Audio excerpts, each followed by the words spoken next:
اس موقع پر جبکہ international Shanghai تعاون تنظیم کا اجلاس اسلام آباد میں ہونے جا رہا ہے اور پی ٹی آئی اس موقع پر احتجاج کا اعلان کر چکی ہے، تو کیا یہ پی ٹی آئی کے احتجاج قومی نقصان کا باعث بن سکتی ہے؟ دیکھیں، احتجاج کرنا تو ہر پارٹی کا سیاسی، جمہوری اور آئینی حق ہے جی، لیکن احتجاج کو پرامن رہنا، وائلنس سے بچنا، کیونکہ سیاسی جماعتوں کا احتجاج اگر پرتشدد ہو تو اس کا فائدہ تو اسٹیبلشمنٹ کو ہوتا ہے، غیر جمہوری قوتوں کو ہوتا ہے۔ جی، لیکن پھر یہ ہے کہ بھی اس احتجاج کے حق کو بھی ایک مناسب موقع پر استعمال کرنا، یہ بھی ایک سیاسی دانش مندی ہوتی ہے۔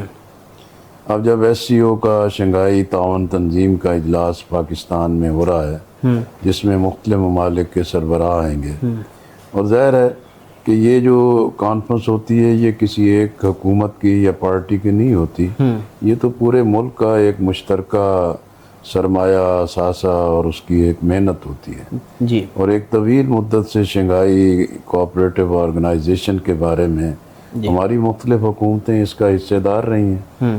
اب جب کہ اسلام آباد میں یہ کانفرنس ہو رہی ہے، اس کا پرامن رہنا، پوری قوم کا اس کی پشت پہ موجود ہونا، یہ پاکستان کا فائدہ ہوگا۔ جی، جی، دوسرا یہ ہے کہ جب اب وہ ہائی کورٹ کے جہاں سے پی ٹی آئی کو مسلسل ریلیف مل رہا ہے، اب اسی ہائی کورٹ نے بندش بھی عائد کی ہے کہ بھی 17 تک کوئی مظاہرہ نہ کیا جائے، تو پی ٹی آئی کو اس سے غور کرنا چاہیے تھا۔ اور میں سمجھتا ہوں کہ پی ٹی آئی کے اس اعلان سے اگر حکومت کو یا اسٹیبلشمنٹ کو کوئی اور اقدامات کے مواقع ملتے ہیں تو یہ ممکن ہے کہ یہ فیصلہ اس کی سہولت کاری کرے۔ ایسے موقع پر احتجاج نہ ہو تو اچھا ہے۔ ٹھیک ہو گیا۔ اچھا، بانی، پی ٹی آئی کی قید پی ٹی آئی اور حکومت کے دوران موجودہ کشیدگی پر آپ کی جماعت کا کیا موقف ہے؟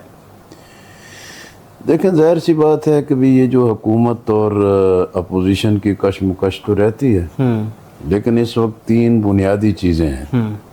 ایک تو 2024 کا انتخاب ہے، 2013 کا الیکشن بھی متنازع تھا، 2018 کا بھی متنازع تھا، اور توقع تھی کہ کوئی عقل اور شعور کا کام کیا جائے گا اور 2024 کے انتخاب کو سیاسی استحکام کی مضبوط بنیاد بننے دیا جائے گا۔ ٹھیک ہے، لیکن یہ ایک متنازع انتخاب ہے جس کی وجہ سے ایک سیاسی عدم استحکام بڑھتا جا رہا ہے۔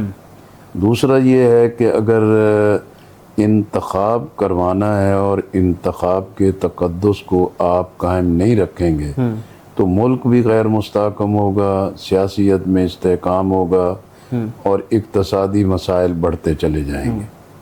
تیسرا یہ ہے کہ بھی سیاسی جو قوتیں ہوتی ہیں ان کا اصل کام تو یہی ہوتا ہے کہ سیاست ضرور کریں لیکن سیاسی بحرانوں کا حل بھی سیاسی بنیادوں پر تلاش کریں، اور وہ اسی صورت میں ممکن ہے کہ بھی سیاسی قومی قیادت جو ہے وہ باہم ڈائلاگ کرے، مذاکرات کرے، اور مذاکرات ہی بالآخر مسائل کا حل ہوتا ہے۔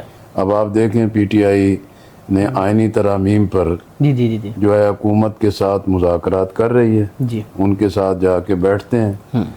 اگر آپ اس قدر شدید اختلاف کے باوجود بھی اپنی ضرورت کے مطابق مذاکرات کرنے کو بیٹھیں تو قومی قیادت کیوں شعور کا مظاہرہ نہیں کرتی؟ ملک اقتصادی مسائل سے گھرا ہوا ہے، عام آدمی کی زندگی بہت ہی اجیرن ہو گئی ہے، سیاسی عدم استحکام ملک کے لیے ایک جان لیوا بن رہا ہے، اور انتخابات حالات کو بہتر کرنے کی بجائے اور تباہی کا باعث بنتے ہیں۔ تو اس کا علاج تو کوئی فوج یا اسٹیبلشمنٹ نہیں کرے گی، اس کا علاج تو قومی سیاسی قیادت کے پاس ہے۔ اس لیے سیاسی قیادت کو ڈائلاگ کرنا چاہیے۔